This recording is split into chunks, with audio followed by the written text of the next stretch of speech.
Hi, welcome to my channel. I have a new story for you today. On my 65th birthday, my daughter-in-law didn't just skip my party. She tried to punish me because I wouldn't move my celebration to accommodate her luxury vacation.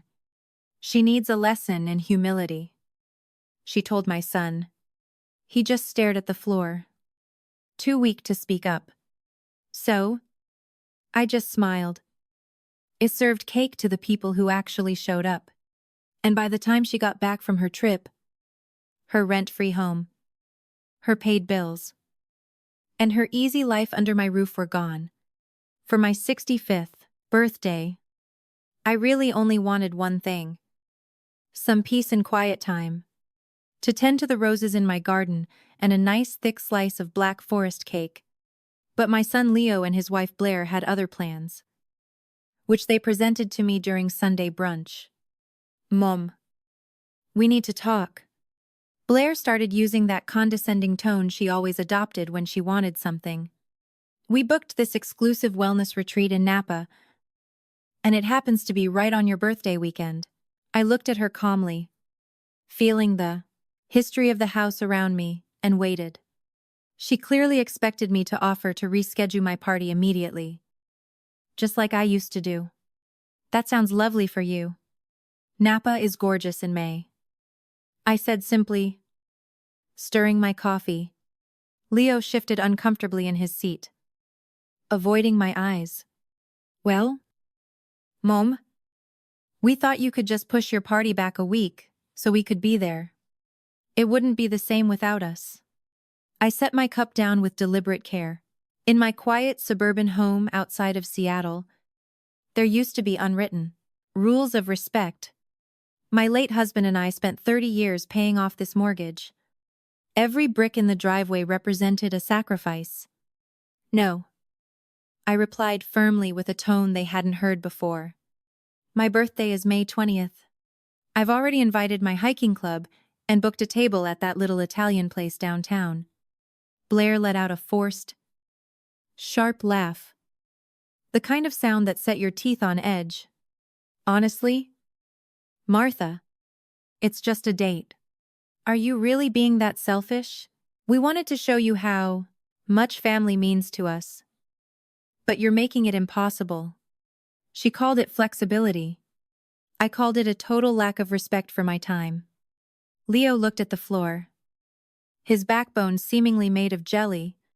Blair doubled down. "If you're going to be this stubborn, we aren't coming. I guess we have to show you that you can't treat us like this. A little humility regarding our schedule would do you some good." I didn't feel angry. I just felt a deep cold clarity. The battle for my own home had begun. After Leo and Blair retreated to their suite upstairs, I sat in the silence of my kitchen for a long time. I didn't cry. Instead, I grabbed the folder containing the house documents. Blair and Leo had been living in my upstairs apartment for 3 years. Rent-free. Supposedly saving for a down payment. Out of motherly love. I had been covering the utilities, the internet, and most of the groceries. It was my mistake to let those boundaries blur so much. I pulled out the lease agreement we'd signed years ago as a formality, but never actually enforced. It was time to adjust their financial reality to match her lesson in humility. I crossed off the budget for our joint birthday dinner and replaced it with a list of the current rates for heating and electricity. The next morning at breakfast, the tension was thick enough to cut with a knife. Blair ignored me completely, buried in her phone, likely looking for validation on Instagram. Leo tried to make small talk about the weather, but a sharp look from his wife shut him down instantly. "I canceled the automatic transfer for the household expenses today," I mentioned, casually flipping through the morning paper. Blair's head snapped up her eyes, narrowing. "What is that supposed to mean?" "Martha," I looked her straight in the eye without blinking. "Since you're going on vacation and your priorities are so clear, I assume you're ready to be fully financially independent. It's only fair." I calmly explained that starting next month, I'd be treating the upstairs as a formal rental market rate rent and separate utilities. We're family. You can't do that. Blair cried outraged. Exactly. I replied smoothly. And in a family of adults, everyone takes responsibility for their own choices. Leo turned pale, clearly doing the math on how their expensive trips would stack up against actual rent.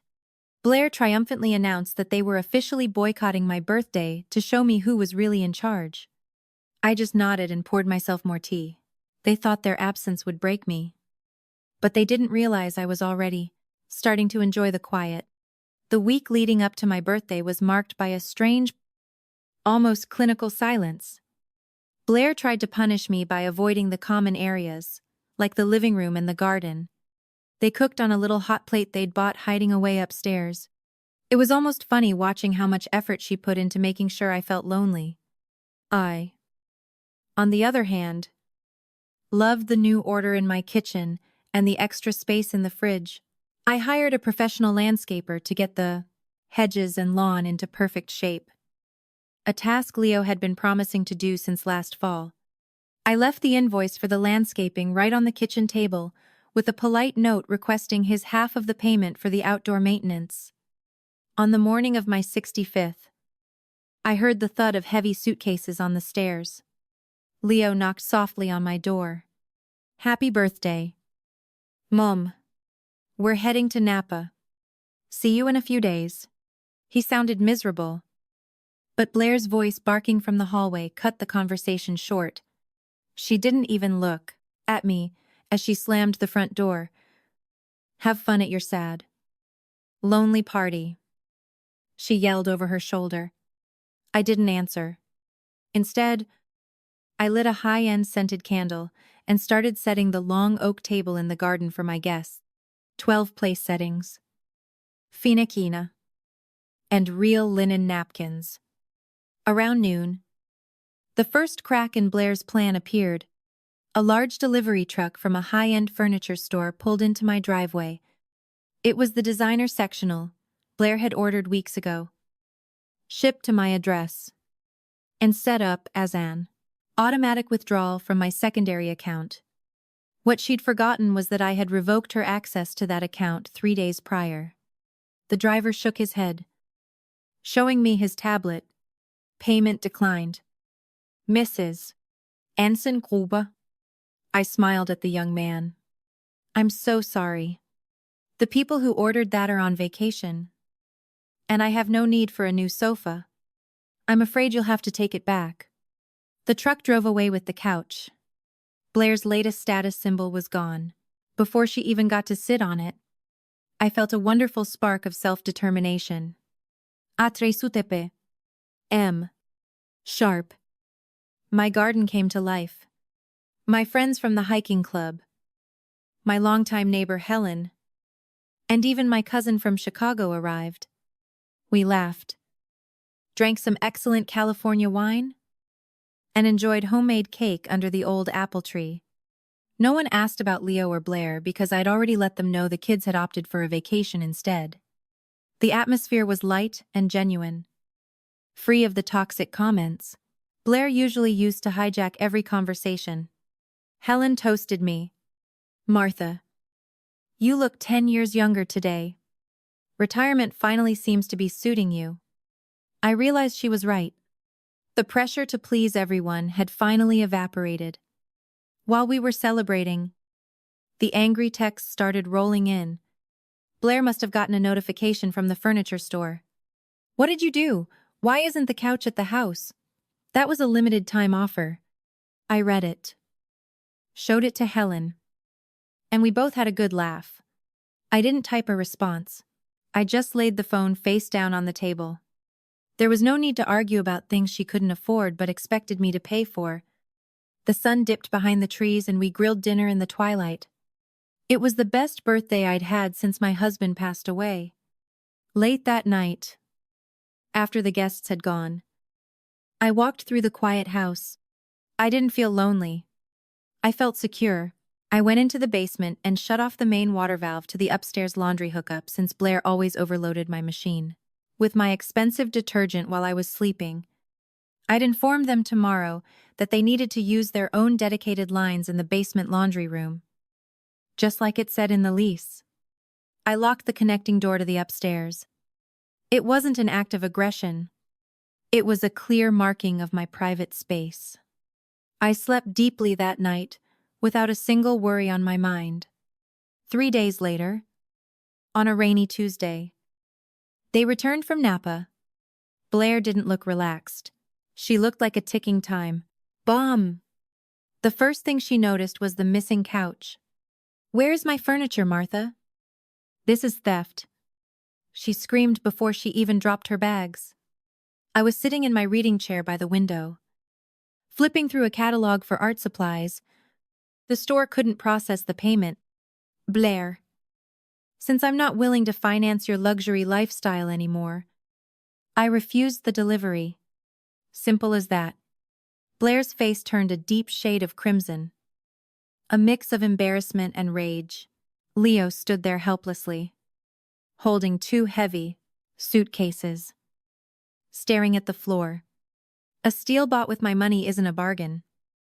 "Blair," I continued, my voice steady. I placed a professional-look envelope on the coffee table. "Here is the updated lease agreement. Sign it by Friday or find a new place to live. I've decided to turn the upstairs into an art studio this fall if you aren't interested in paying your own way." Leo looked at his wife, then at me. For the first time, I saw a flicker of respect in his eyes for my newfound backbone. "You can't just kick us out. We're your family." Blair shrieked. "Legally, you can't do this." I remained unmoved. There was no previous lease. Only my permission for you to stay. Since you've treated me like a servant and trampled on my hospitality, that permission is revoked. And as for the legal side, I've already spoken to my bank and my insurance agent. All accounts are officially separated. I stood up and went into the kitchen to start dinner. The smell of fresh beef stew filled the ground floor. Blair stormed upstairs and slammed the door so hard the pictures in the hallway rattled. Leo stayed behind for a moment. His shoulders slumped. The following days were a test of willpower. Blair tried a new tactic. Total social isolation. She didn't speak a word to me, scurrying through the hallway like a ghost and forbidding Leo from helping me with the groceries. It was childish, but I didn't take the bait. Instead, I started changing the locks on the basement and garage doors, not to lock them out, but to clearly separate the rental area from my private space. Blair watched me from the landing, arms crossed. "You'll regret this when you're old and have no one to check on you," she hissed. I paused, screwdriver in hand. "Blair, up until now, I've been the one checking on you. I've done your laundry, cooked your meals, and paid your bills. What exactly have you done for me in the last 3 years besides complain about my decor?" She had no answer and stomped away. That evening, Leo came to the kitchen while Blair was in the shower. "Mom, she's really hurt. Does the rent have to be that much? We were planning a trip to Tuscany this summer." I looked at my son with a mix of love and pity. "Leo, you're 32 years old. If you can't afford a vacation because you have to pay rent, then you don't go. That's how life works for everyone else." On Friday night, Leo handed me the signed lease. He looked defeated. "We're staying for now until we find something else. Blair hates it, but we don't have the money for a deposit or a realtor for a new place." I took the document and checked the signatures. Good. First month's rent is due tomorrow, including the utility flat fee.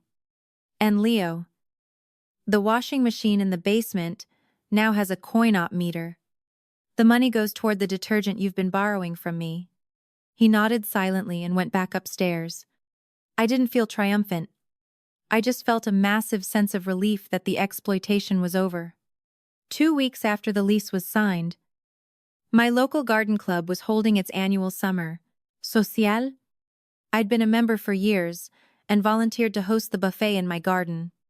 Blair, without checking with me, had scheduled a content shoot for her social media in the garden for that same afternoon.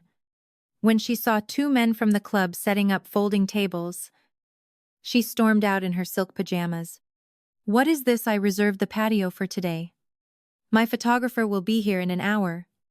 I pointed to the wall calendar in the kitchen, which was visible to everyone. "There's nothing here about your shoot. Blair, this buffet has been on the books for 2 months. I'm a tenant. I have a right to use the yard." She yelled loud enough for the neighbors to look over the fence. I calmly pulled out the copy of the lease. "Read paragraph 4. Blair, yard usage is not part of the rental agreement. It requires prior approval from the owner. Since you've been ignoring me for days." There was no approval. Blair went pale with fury. Leo, get down here and tell your mother to stop this." Leo stepped out onto the patio. He looked exhausted with dark circles under his eyes. He looked at the tables, then at the waiting club members, and finally at his frantic wife. For the first time in years, he did something Blair didn't expect. "She's right. Blair," he said quietly. "We didn't rent the garden. You can do the shoot at the park." Blair stared at him like he had slapped her. "You're taking her side after everything she's doing to us." Leo just shook his head. "She isn't doing anything. To us. She's just setting boundaries. We're the ones acting like guests who don't want to pay the tab." Blair ran inside in tears.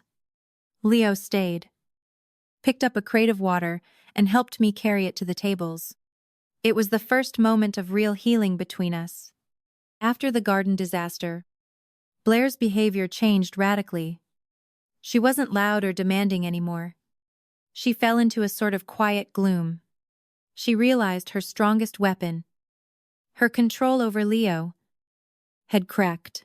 I watched through the window as she sat upstairs for hours staring at her phone. But she hardly posted anything. Without the backdrop of my beautiful home and garden, her lifestyle brand looked hollow and empty. I, however, was thriving.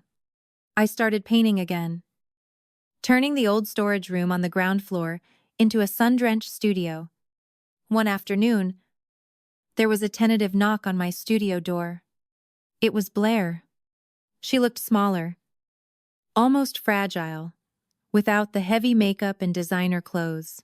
"Martha, can we talk just without the contracts?" I set my brush down. "Sure, Blair." She sat down and stayed silent for a long time. "I was wrong," she finally whispered. "I thought if I controlled everything, I'd be safe. But I just broke everything. Leo hardly talks to me. He's working overtime just to cover the rent." I looked at her kindly. "Safety doesn't come from controlling people, Blair. It comes from respect and standing on your own 2 feet." She looked around the studio at my half-finished canvases. "You're really independent, aren't you? You don't need us at all." "I love my son," I said honestly, "but I don't need anyone to use me just so I can feel valuable. I built this house, and I'm going to protect it." Blair started to cry softly. This time, the tears didn't feel like a performance. She confessed that she was underwater with credit card debt and that the Napa trip had drained their last bit of savings.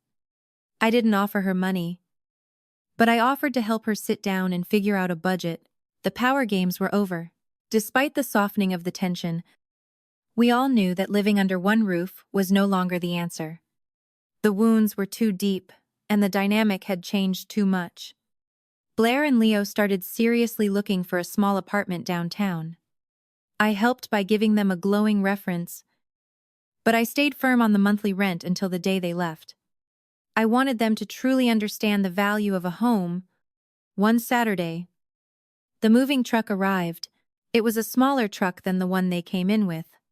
They'd sold off a lot of their luxury items online, to pull together a security deposit. Leo lugged boxes down the stairs while I prepared sandwiches and coffee for the movers. "Thanks for everything, Mom," he said during a break. He looked tired, but his eyes were clearer than they'd been in years. "I'm sorry I stayed quiet for so long. I thought I was keeping the peace by giving in. But I was just bringing the conflict to your doorstep." I gave him a tight hug. "It's never too late. Leo, you two need to find your own way now. Without me as a safety net." Blair was the last one to come down. She held a small potted plant, a clipping from my roses.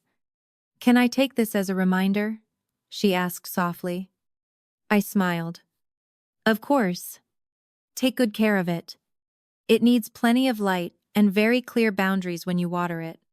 She caught the metaphor and smiled back, a real smile this time. As the truck pulled away, I stood alone in my big house. The upstairs was empty, and my footsteps echoed. But it wasn't a lonely Frank's sound. It was the sound of space that I could finally fill for myself. I went upstairs, opened all the windows wide, and let the summer breeze in. It's been 6 months since they moved out. My house has become a hub of creativity. The entire top floor is now my studio, and a small gallery for my paintings. Once a month, I host a little open house, and my garden has become the official meeting spot for the hiking club. I feel more alive than I have in decades. Leo and Blair live in a modest 2-bedroom apartment in the city. They come over every other Sunday for dinner. There are no demands, no expectations, just real conversation. Blair works part-time at a boutique and has given up on the Instagram obsession. She seems more grounded, more thoughtful. Last Sunday, she brought me a cake. She'd baked herself. It was a little dry, but it was the first time she'd ever put in effort for me without wanting something in return. Leo is thriving at work. He just got a promotion because he isn't afraid of conflict anymore. He's learned to stand up for himself. And I know our relationship is finally built on a foundation of respect, not dependency. When I look back at my 65th birthday, the attempted boycott, the threats, I don't feel any bitterness. Blair wanted to give me a lesson in humility, but in the end, I was the one who gave them a lesson in accountability. I learned that love doesn't mean letting yourself be used, and that sometimes no is the most honest gift you can give. Those 2 empty chairs at my birthday were the beginning of my freedom. I take a sip of wine, look out at my roses, and I know this is my life, and I get to decide who has a seat at the table. My name is Martha, and I am finally home. Blair thought 2 empty chairs would break me, but the silence didn't make me smaller. It just gave me the room I needed to see the truth. Sometimes the moment they walk away from your table is exactly when you finally get your house back.